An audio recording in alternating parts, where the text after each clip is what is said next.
Dis, papa, dessine-moi un rêve. Parcourir le monde, pour découvrir d'autres horizons, d'autres valeurs, pour apprendre à mieux se connaître. Nous l'avons fait, mon fils de 14 ans et moi, à moto, entre hier et le Cap Nord pendant 4 semaines. Nous partons sur une BMW R100 GS trentenaire dont le compteur atteint bientôt 200 000 km. Moto avec laquelle j'ai déjà parcouru les routes et les pistes du Maroc et celles des pays de l'Est jusqu'en Pologne. J'aime rouler avec cette moto. Sa robustesse et sa simplicité d'entretien font d'elle une alliée de taille pour des raids au long cours. Équipée d'une selle personnalisée de qualité, le confort est équivalent à celui des motos de dernière génération. Avant le départ, notre R100 GS demande une attention particulière.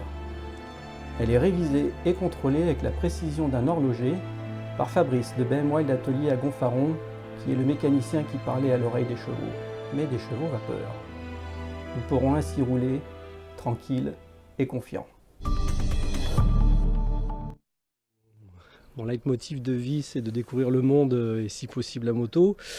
Le Cap Nord, c'est toujours, disons, un pôle attractif pour les motards. C'est un peu le fait de dire j'ai atteint une destination, j'ai atteint un point culminant de ma vie, presque on peut dire, et je reviens vers mes sources. Pour Noah, la moto, c'est un peu comme s'il était tombé dedans étant petit. Avec un papa et une maman motard, difficile de ne pas en tomber amoureux.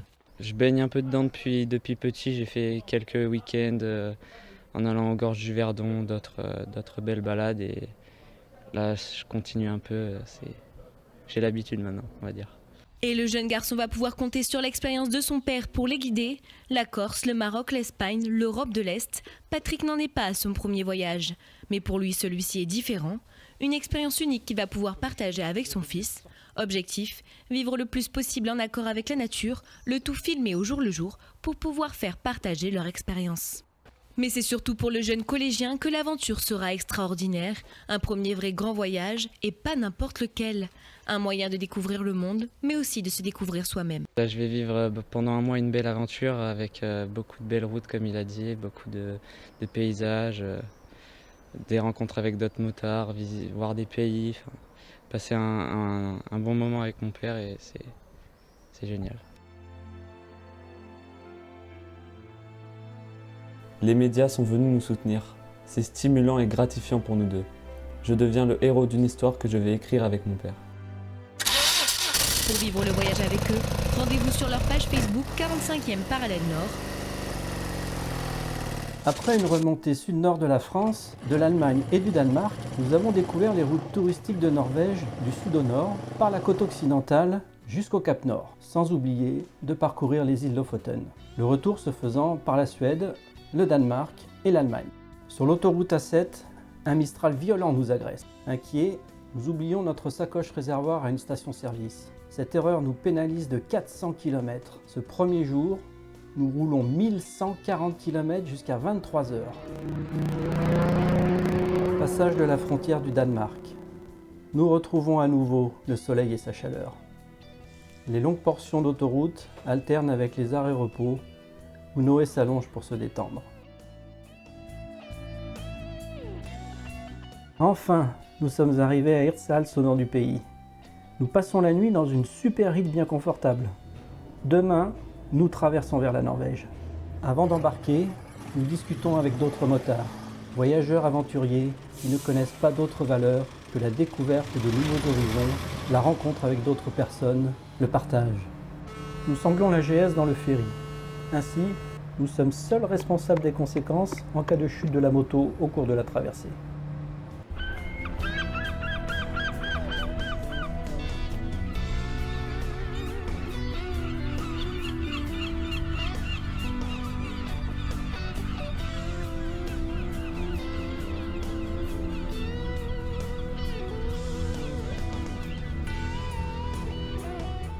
Nouvelle nourriture, nouvelle monnaie, nouveau départ.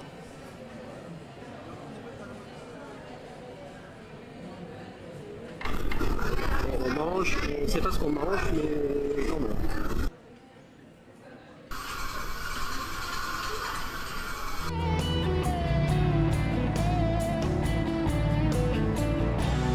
Nouvelle frontière, imaginaire, virtuelle, nous sommes en Norvège. Dès la sortie du ferry, la chaleur nous surprend. Il ne fait pas loin de 30 degrés. Désormais, nous n'avons plus d'impératif horaire en vue d'un nouveau transfert. Nous sommes libres, libres de prendre notre temps, libres de décider. Nous empruntons la première route touristique et désormais débute le ballet des ferries. Le ciel est gris, mais ici, le temps change vite.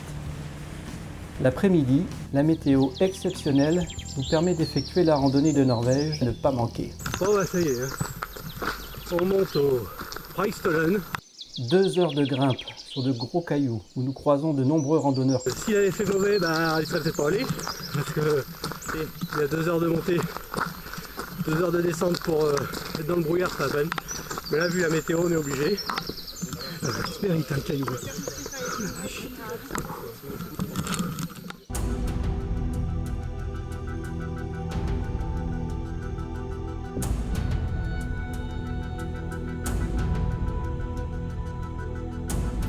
Enfin, nous atteignons ce promontoire rocheux appelé la chaire du prêtre, culminant à 604 mètres au-dessus du Lysfjord, espace libre de toute barrière de protection.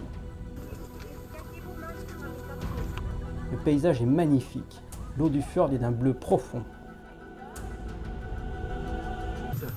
Et voilà, ça y est, on y est sur le rocher, on a bien balisé, on a bien fatigué pour monter, mais ça se mérite avec un soleil comme ça. C'est bon, hein? C'est quoi? Non. Nous nous entraînons. Je réconforte mon père car il n'est pas vraiment à son aise au bord de ce précipice. C'est un grand moment de partage et de découverte.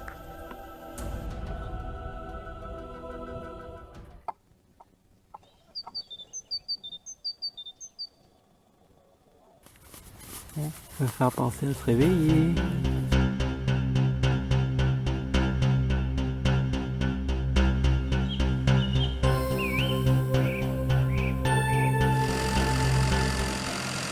En Norvège, l'eau est partout, sous forme de cascades, de torrents et rivières, de lacs, de fjords, de mers et d'océans. On appelle parfois notre terre la planète bleue. On devrait appeler la Norvège le pays bleu. Souvent, nous ne savons plus si nous admirons un plan d'eau douce ou d'eau salée. Magie d'une nature toujours en mouvement.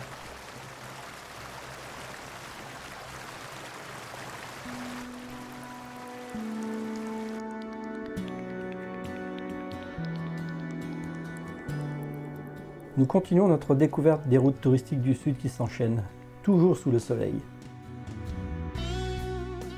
Elles nous offrent des paysages somptueux et des couleurs hallucinantes.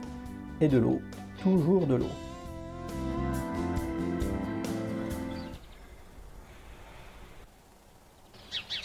Repos avant de découvrir une nouvelle route, un nouveau paysage, nouvelle palette de couleurs. Le tableau est en relief.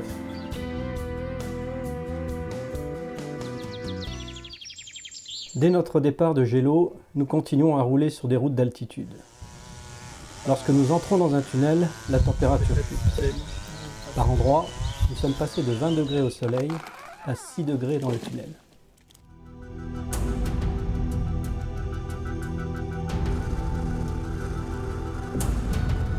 À Orlandsvangen, nous ne prenons pas le tunnel le plus long du monde. 24 km d'obscurité pour rejoindre la Herdal.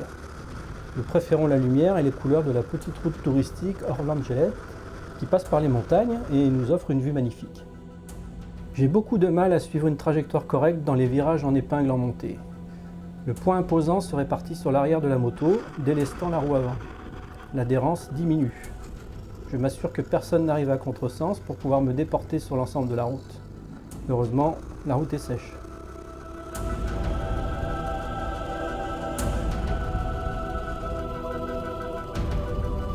Les moutons en liberté au bord des routes nous ont créé quelques frayeurs. Il a fallu parfois s'arrêter pour raisonner certains d'entre eux qui faisaient la sieste au beau milieu de la route.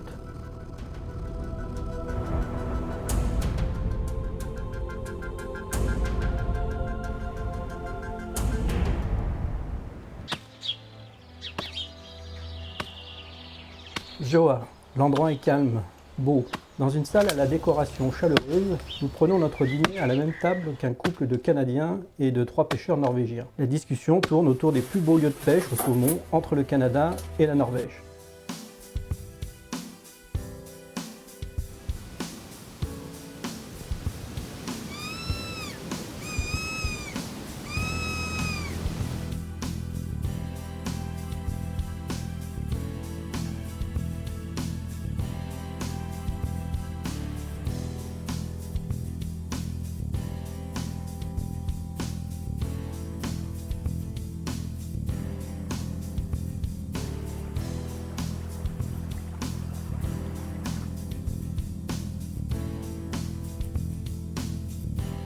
Arrêt au bord de la route. Fascinés par notre moto, les motards venant de Russie nous interpellent et discutent avec nous. Ils donnent à Noé une grosse broche représentant le sigle de la Coupe du Monde de football. Et oui, c'est en ce moment. Nouveau ferry, braquard bleu et blanc de ce siècle. De l'eau et des couleurs, toujours.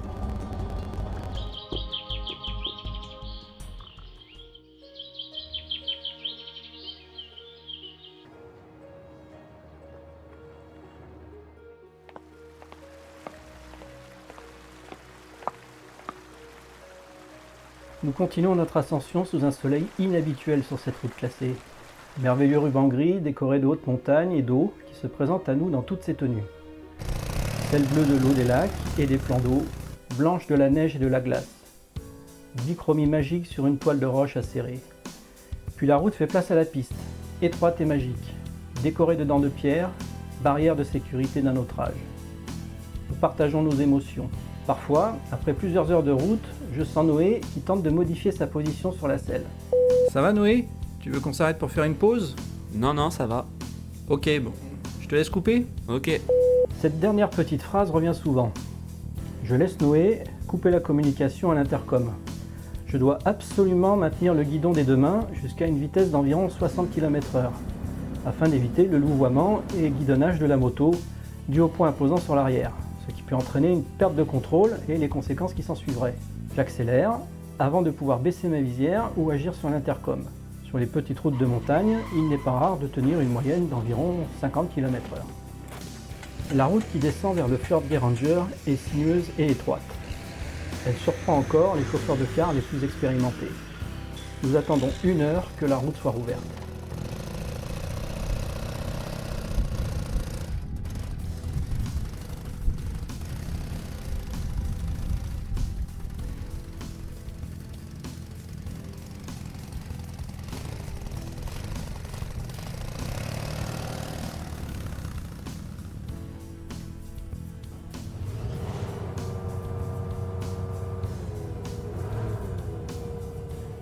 C'est avec un grand plaisir que nous retrouvons nos amis russes à l'embarcadère du prochain ferry. C'est un grand moment d'échange. Passage vers l'abîme des trolls. Trolls de pierre, trolls de glace ou simple elfe imaginaire?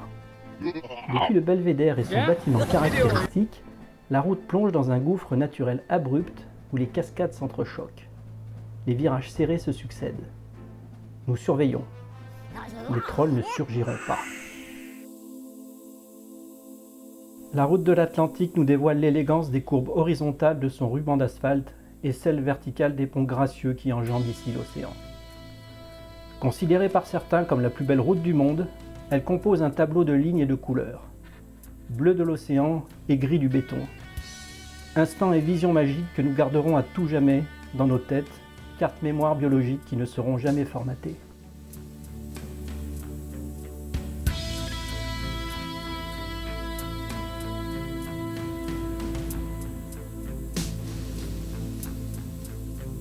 Nous parcourons l'Atlanterhavsvägen dans les deux sens afin de nous imprégner entièrement de chaque image proposée par la nature et par le génie de l'homme, comme le fameux pont tremplin.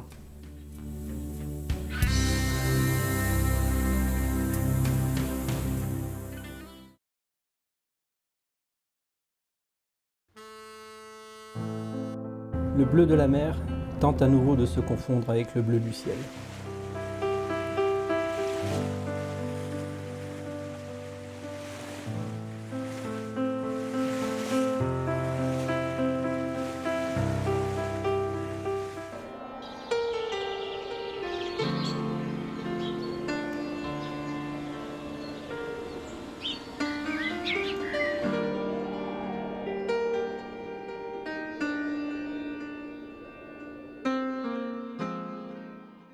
Noé se repose.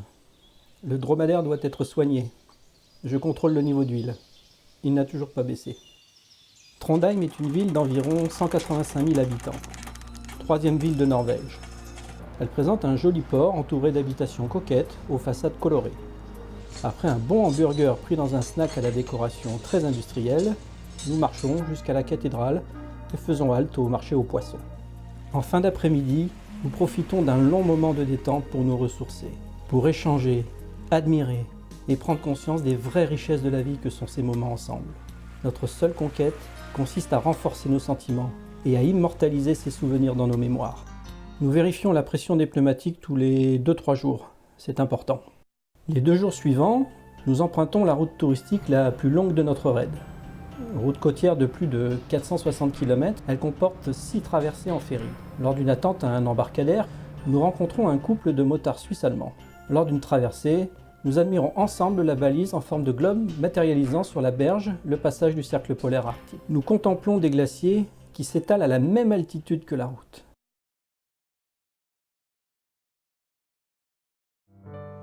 Désormais, le paysage change et devient encore plus sauvage.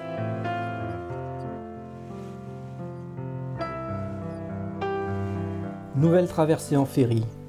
Au loin, se dessinent les montagnes droites, abruptes et acérées des îles Lofoten. Elles forment les dents de pierre grises d'une mâchoire s'ouvrant sur l'océan, celle d'un géant englouti.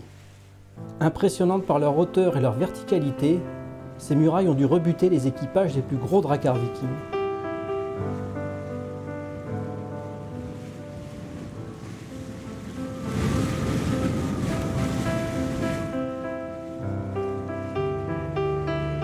Mon intérêt pour l'histoire, ainsi que ma passion pour la plongée technique sur épave, font que nous devions nous arrêter une journée à Narvik.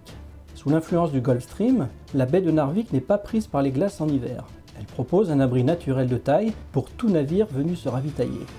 De par sa situation géographique favorable, un site industriel de traitement et de chargement du minerai de fer provenant de la Suède toute proche fut implanté à Narvik. La ville a été le théâtre d'une des plus grandes batailles navales du Second conflit mondial. Lors de l'invasion de la Norvège en 1940, le site est tombé aux mains des Allemands, fournissant ainsi le fer nécessaire à l'effort de guerre du Troisième Reich. De nombreux navires de la Kriegsmarine venaient s'abriter dans la baie. En avril 1940, une offensive alliée, menée entre autres par une division de chasseurs alpins français, vit la victoire éphémère des Alliés.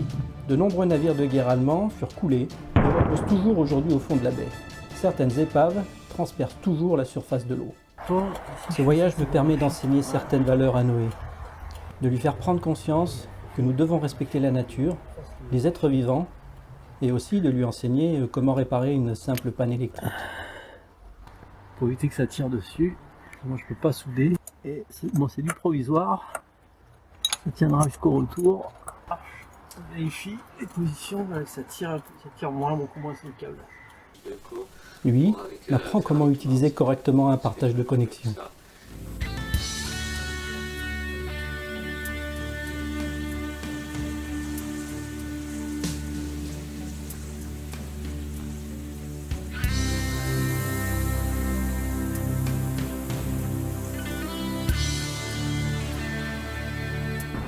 Île de beauté. L'expression est déjà empruntée pour désigner d'autres terres. Alors comment qualifier les îles Lofoten? Recouvertes de leur bonnet gris de nuages, elles nous offrent une multitude de paysages et de couleurs.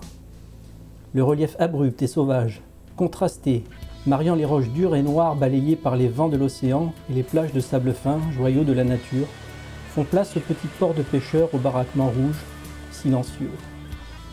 Bouleversés uniquement par le cri des oiseaux de mer et par le grincement discret des mâtures, ils offrent un abri naturel aux bateaux embaumés par l'odeur des poissons qui sèchent au soleil.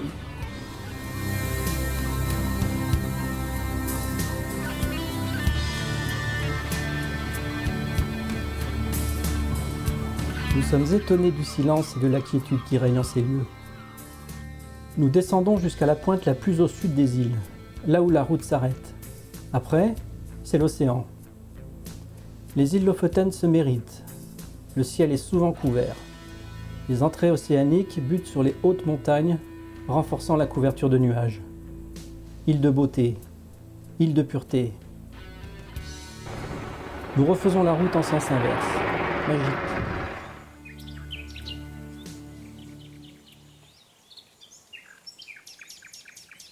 Nous quittons la route principale pour des petites routes étroites et sinueuses afin d'admirer quelques petits ports de pêche isolés.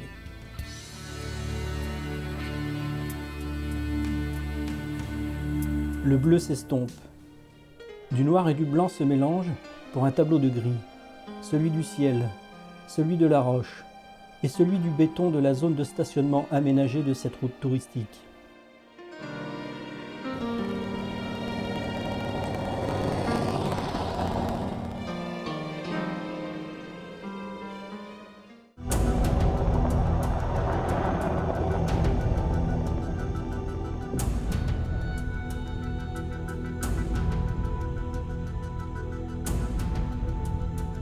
Tiens, des rennes. Je n'ai jamais rencontré des animaux sauvages aussi nonchalants et confiants envers l'homme.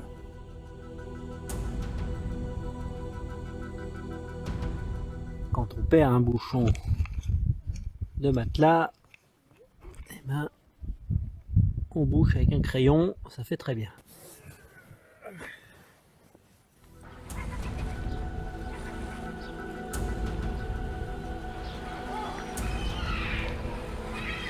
À nouveau, un troupeau de rennes. Reine et roi à la fois de ces contrées arides au climat ennemi de l'homme traversent la route. Symbole du Grand Nord, apprivoisé par les explorateurs, le globe de métal, érigé au bord de falaises abruptes, aimant géant d'un tourisme de masse, matérialise la frontière naturelle entre la terre sauvage et l'immensité de la mer de Barents. Minuit au Cap Nord. Le jour et la nuit n'ont plus de signification à ces latitudes. En été, les ténèbres n'existent plus. Une étoile dans le ciel, celle de notre système solaire, a décidé de rester là pour napper d'un orange feutré les roches les plus septentrionales de l'Europe. Même les rennes, symbole d'un père que nous n'apercevrons qu'à Noël, ne dorment pas. Tant pis pour le nord, aurait pu chanter Nino Ferrer. Il faut penser à s'orienter vers le sud, abandonner aux rennes et au soleil ces contrées sauvages. Sur la route du retour du Cap Nord, nous empruntons, comme à l'aller, le tunnel du même nom. Long de 7 km, il descend à 212 mètres au-dessous du niveau de la mer pour franchir un bras de la mer de Barents. Effet garanti.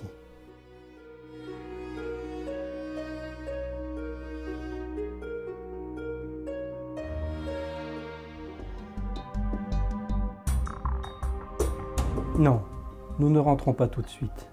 Profitons encore du nord en découvrant la dernière route touristique prévue à notre itinéraire.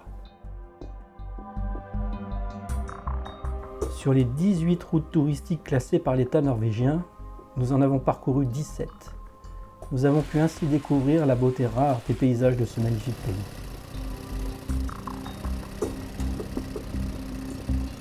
Ode à la beauté de ces rochers noirs et de ces plages au sable blanc. Paysage exotique, si proche de la Russie.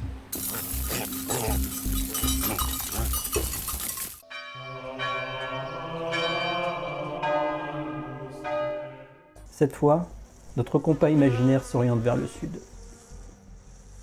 Norvège, Finlande.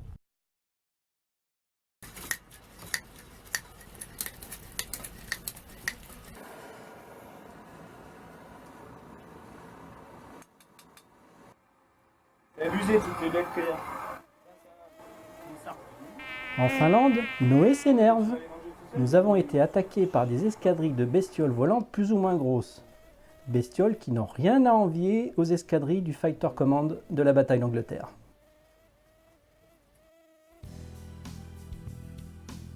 Route de Suède, longues et monotones.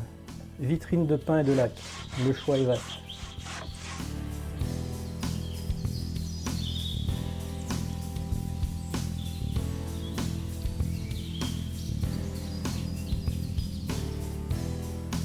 Par endroits, les routes meurtries à cause du gel subissent des travaux de rénovation importants.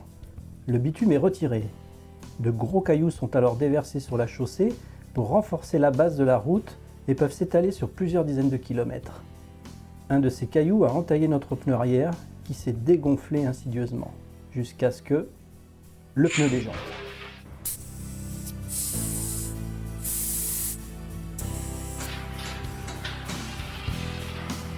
Dernière grande enjambée.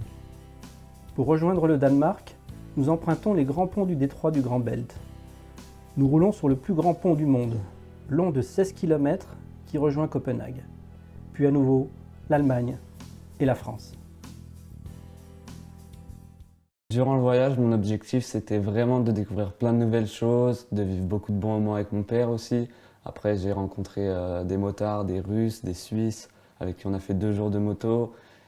J'ai vraiment vu beaucoup de paysages magnifiques qu'il n'y a pas forcément en France. J'ai fait vraiment de belles rencontres, de bons moments. Et bon, après, il y a eu certains relâchements, notamment en Finlande, avec des petites bestioles qui m'embêtaient quand je mangeais. C'était long, mais j'ai vraiment beaucoup aimé ce voyage et je suis très content.